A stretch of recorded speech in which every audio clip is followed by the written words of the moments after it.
Sir 50ನೇ ವರ್ಷದ ಹುಟ್ಟುಹಬ್ಬ ಪುನೀತ್ ರಾಜ್ಕುಮಾರ್ ಅವ್ರದ್ದು. ನಾನು ಇಲ್ಲಿ ಬಿಜಾಪುರಿಂದ ಬಂದಿರೋದು ಫಸ್ಟ್ ಆಫ್ ಆಲ್. ಸೊ ಇಲ್ಲಿ ಮಂದಿ ಎಲ್ಲ ಕಡೆ ಬೇರೆ, ನಾನು ಬಿಜಾಪುರ ಅಟ್ಲೀಸ್ಟ್ ಡಿಸ್ಟ್ರಿಕ್ಕಿಂದ ಬಂದಿರೋದು. ಕೆಲವೊಬ್ಬರು ಬೇರೆ ಬೇರೆ ತಾಲೂಕು ಬೇರೆ ಬೇರೆ ಹಳ್ಳಿಯಿಂದ ಬಂದಿದ್ದಾರೆ. ಅವ್ರು ಏನಕ್ಕೆ ಬಂದಿದ್ದಾರೆ ಅಂದರೆ ಅಪ್ಪು ಮೇಲಿರೋ ಅಭಿಮಾನಕ್ಕಿಂತ ಜಾಸ್ತಿ ಅಪ್ಪು ಮೇಲಿರೋ ಭಕ್ತಿ. ಆ ಭಕ್ತಿ ಅಭಿಮಾನ ಜನರಿಗೆ ಜಸ್ಟ್ ಅವ್ರ ಫಿಲ್ಮ್ ನೋಡಿ ಅಥವಾ ಏನೋ ಒಂದು ಅವ್ರ ಸಾಂಗ್ ಡ್ಯಾನ್ಸ್ ನೋಡಿ ಬಂದಿದ್ದಲ್ಲ ಅದು. ಅವರು ಅಪ್ಪು ಅವರು ಅವ್ರ ವ್ಯಕ್ತಿತ್ವದಿಂದ ಜನರನ್ನು ಗಳಿಸಿದ್ದು ಜನ ಇದೆಲ್ಲ. ಸೊ ಇವತ್ತು ಲೈಕ್ ನಾನೇನು ಹೇಳೋಕ್ಕೆ ಇಷ್ಟಪಡ್ತೀನಿ ಅಂದರೆ ಫಿಲ್ಮ್ ಎಷ್ಟೋ ಜನ ಫಿಲ್ಮ್ ಮಾಡಿದ್ದಾರೆ, 100 ಫಿಲ್ಮ್ ಮಾಡಿದ್ದಾರೆ, 200 ಫಿಲ್ಮ್ ಮಾಡಿದ್ದಾರೆ, ಸಾಕಷ್ಟು ಜನ ಫಿಲ್ಮ್ ಮಾಡಿ ಇವ್ರಿಗಿಂತ ಹೆಚ್ಚಿಗೆ ಫಿಲ್ಮ್ ಮಾಡಿದವ್ರು ಅದಾರೆ.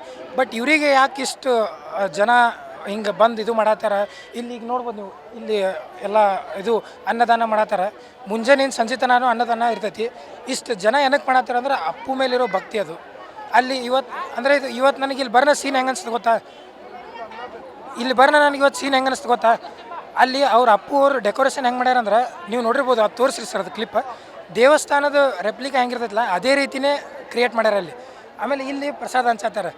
ಇದು ಸೀನ್ ಎಲ್ಲ ಕತ್ಕೋತೇನೆ ರೀ, ದೇವಸ್ಥಾನದೊಳಗೆ ಜಾತ್ರೆ ಒಳಗೆ ಅಂತಲ್ಲಿ ನಮ್ಗೆ ನೋಡೋಕೆ ಸಿಗ್ತೈತಿ. ಸೊ ಹಂಗೆ ಇವತ್ತು ಇದೆಲ್ಲ ಇಲ್ಲಿ ನಡೆಯತೈತೆ ಅಂದರೆ ಇದರ ಅರ್ಥ ಅಪ್ಪು ಅವರು ದೇವರ ರೂಪದಲ್ಲಿ ಇರ್ತಕ್ಕಂಥ ಒಬ್ಬ ಮನುಷ್ಯ ಇವತ್ತಲ್ಲಿ ಮಲಗಿದ್ದಾರೆ. ಅದು ಹೆಂಗಂದ್ರೆ ಅವರಿಗೂ ಗೊತ್ತಿತ್ತು, ಅವರಿಗೆ ಅಭಿಮಾನಿಗಳು ಸಾಕಷ್ಟು ಅದ. ಅವ್ರಿಗೆ ಹೆಂಗಿತ್ತಂದ್ರೆ ಅಭಿಮಾನಿಗಳ ಜೊತೆ ಕೂಡಿ ಒಟ್ಟು ಅವ್ರ ಜೊತೆನೇ ಇರಬೇಕಂತಿತ್ತು. ಆದರೆ ಎಲ್ಲರ ಜೊತೆ ಇರೋಕ್ಕಾಗಂಗಿಲ್ಲ. ಅದ್ರ ಸಂಬಂಧ ಅವರು ಮನೆಯನ್ನು ಬಿಟ್ಟು ಇಲ್ಲಿ ದೇವಸ್ಥಾನಕ್ಕೆ ಬಂದು ಮಲಗಿದ್ದಾರೆ ಇವತ್ತು. ಸೊ ಅದು ಈ ಒಂದು ರೀತಿಯಿಂದ ಹೆಂಗಂದ್ರೆ ಇದೆಲ್ಲ ನಂಬಬೇಕಾಗ್ತೈತಿ. ಆಮೇಲೆ ಇನ್ನೊಂದು ಏನು ಹೇಳ್ಬೇಕಂದ್ರೆ ಅಪ್ಪು ನಾನು ಒಂದು ಹೇಳೋಕ್ಕೆ ಇಷ್ಟಪಡ್ತೀನಿ. ಇನ್ನೊಂದು, ಈಗ ನಾನು ಅಪ್ಪು ಅವರ ಅಭಿಮಾನಿಯಾಗಿ ಜಸ್ಟ್ ಒಂದು ಏನೋ ಶೋ ಆಫಿಗೆ ಅಥವಾ ಬೇರೆಯವ್ರ ಜೊತೆ ಫ್ಯಾನ್ಸ್ ವಾರ್ ಮಾಡ್ಕೊತ ಅದೆಲ್ಲ ಮಾಡಿದ್ರೆ ಅರ್ಥ ಇಲ್ಲ. ಅದು ಅವರು ಮಾಡಿಲ್ಲ, ಅವ್ರು ಯಾರಿಗೂ ಮಾಡಂತ ಹೇಳಿಲ್ಲ. ಅವ್ರು ಅಪ್ಪು ಬಾಸ್ ನಮಗೆ ಹೆಂಗೆ ಪ್ರೇರಣೆ ಆಗ್ಬೇಕಂದ್ರೆ, ಈಗ ನೋಡಿರಿ ನನಗೆ ಡ್ಯಾನ್ಸೇ ಬರ್ತಿದ್ದಿಲ್ಲ, ಬಟ್ ಅಪ್ಪು ಬಾಸ್ ನೋಡಿ ನಾನು ಡ್ಯಾನ್ಸ್ ಕಲಿಬೇಕಂತ ಡ್ಯಾನ್ಸ್ ಕಲಿತು 2 ಸಲ ನಮ್ಮ ಕಾಲೇಜ್ ಫಂಕ್ಷನ್ ಒಳಗೆ ನಾನು ಡ್ಯಾನ್ಸ್ ಮಾಡಿದೆ. ಎಲ್ಲ ನನಗೆ ಬಂದವರೆಲ್ಲ ಜೂನಿಯರ್ ಅಪ್ಪು ಅಂತ ಕರಿತಿದ್ರು ಅಲ್ಲಿ. ಸೊ ಹಿಂಗೆ ಅವ್ರದ್ದು ಏನೋ ಒಂದು ನಡವಳಿಕೆ, ಅವ್ರ ಬಿಹೇವಿಯರ್, ಅವ್ರದ್ದು ಏನೋ ಒಂದು ಒಳ್ಳೆಯ ಗುಣ ನೋಡಿ ನಾವು ಅದನ್ನು ಅಳವಡಿಸ್ಕೋಬೇಕು. ಅವಾಗ ನಾವು ಅವ್ರ ಅಭಿಮಾನಿ ಆಗಿದ್ದಕ್ಕೂ ಒಂದು ಸಾರ್ಥಕ ಆಗ್ತದೆ.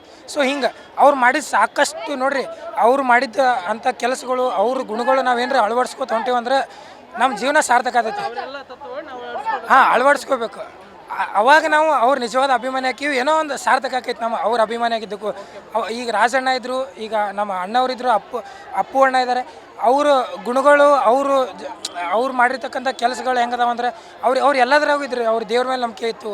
ಎಲ್ಲ ಅಭಿಮಾನಿಗಳಿಗೆ ಒಳ್ಳೆ ರೀತಿ ಟ್ರೀಟ್ ಮಾಡ್ತಿದ್ರು. ಡ್ಯಾನ್ಸ್ನಾಗೂ ಚಲೋ ಇದ್ದರು, ಸ್ಟಂಟ್ ಮಾಡ್ತಿದ್ರು. ಆಮೇಲೆ ಎಲ್ಲರಿಗೂ ಸಹಾಯ ಮಾಡ್ತಿದ್ರು.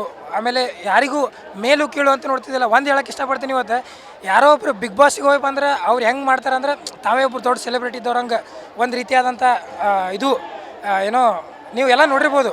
ಸೊ ಆದರೆ ಇವರು ಅಷ್ಟೊಂದು ಏಳನೇ ವಯಸ್ಸಿಗೆ ರಾಷ್ಟ್ರ ಪ್ರಶಸ್ತಿ ತೊಗೊಂಡ್ರು ಒಂದು ಚೂರು ಅಹಂ ಅನ್ನೋದು ಇದ್ದಿಲ್ಲ.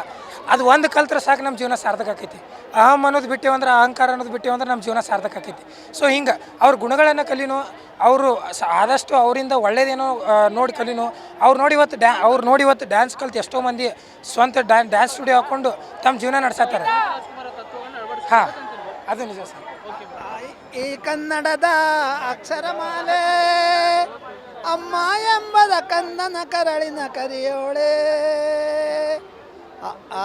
ಈ ಕನ್ನಡದ ಅಕ್ಷರಮಾಲೆ ಅಮ್ಮ ಎಂಬದ ಕಂದನ ಕರಳಿನ ಕರಿಯೋಳೆ.